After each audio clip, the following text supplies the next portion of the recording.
सावधान साथीहरू नमस्कार, राधे राधे। र आजको भिडियो चाहिँ यो हाम्रो दिदी बहिनी साथीहरूको लागि हो। र आजको भिडियो चाहिँ मेरो एकजना साथीसँग घटेको घटनाको बारेको मैले लिएर आएको छु। र साथीले चाहिँ नाम नलिनु भनेको छिन्। र साथीलाई चाहिँ के घटना घट्यो त भनेर भन्नुहुन्छ भने यो जुन आइडी छ नि, यो आइडीबाट चाहिँ पहिला नम्बरमा फ्रेन्ड रिक्वेस्ट आउँछ र फ्रेन्ड रिक्वेस्ट आउँछ। त्यहाँबाट एक्सेप्ट गरिसकेपछि त्यसले ल हाई गर्न थाल्छ मेसेन्जरमा। त्यहाँबाट त्यसलाई रिप्लाई दिन थालिसकेपछि त्यसले एकदम राम्रो बोल्छ। तपाईको बारेमा सबै त्यसले जानकारी लिइसकेको हुन्छ लगभग। त्यहाँबाट चाहिँ तपाईको नम्बर पनि लिन्छ। अनि तपाईको नम्बर लिइसकेपछि तपाईसँग भिडियो कलिङमा बोल्न थाल्छ। त्यो मान्छे हेर्दाखेरि पनि ठिकठाकै देखिन्छ। त्यहाँबाट चाहिँ त्यसले भन्छ, उसको आफ्नो कहानी भन्छ। उसको बुढी चाहिँ एक्सिडेन्ट भएर मरेको हुन्छ। अनि यो नानीले चाहिँ मेरो छोरी छ एउटा, अनि यो मेरो छोरीले चाहिँ तपाईलाई पुरा मन परायो। अनि मेरो छोरीको चाहिँ पर्सि बर्थडे छ हो, जन्मदिन छ। जन्मदिनमा चाहिँ तपाईलाई केही गिफ्ट दिन चाहन्थे, केही हेल्प गर्न चाहन्थे मेरो छोरीले। प्लिज मना नगर्नु होला, आफ्नो एड्रेसहरू दिनुहोस् न भनेर त्यो मान्छेले भन्छ तपाईलाई।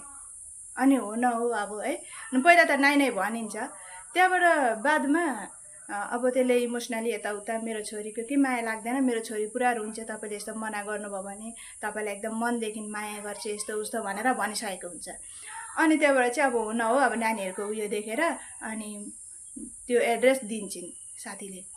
त्यहाँबाट दिइसकेपछि चाहिँ अब तपाईँको भोलितिर आउँछ, म आज यहाँ जाँदैछु तपाईको लागि गिफ्ट किन्नुको लागि भनेर चाहिँ तपाईलाई त्यो अलिकति भिडियो क्लिप पठाइन्छ, जो कि तपाईको अनलाइनतिर पनि पाइन्छ हो, जुन यो मेसो एमाजोनहरुतिर पाइरहेको हुन्छ।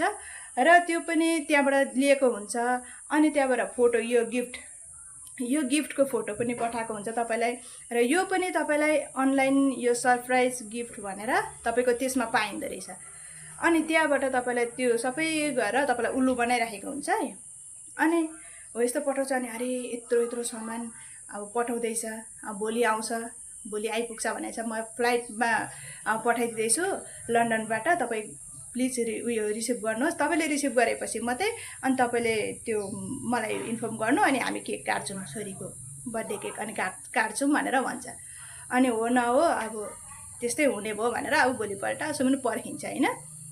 त्यहाँबाट भोलिपल्ट बिहान तपाईँको 9-10 बजी एउटा नम्बरबाट कल आउँछ। अनि कल आउँछ, त्यहाँबाट यो सामान चाहिँ रिसिभ गर्नुको लागि तपाईले 45,000 रुपियाँ पे गर्नुपर्छ भनेर भन्छ। अनि 45,000 रुपियाँ पे गर्नु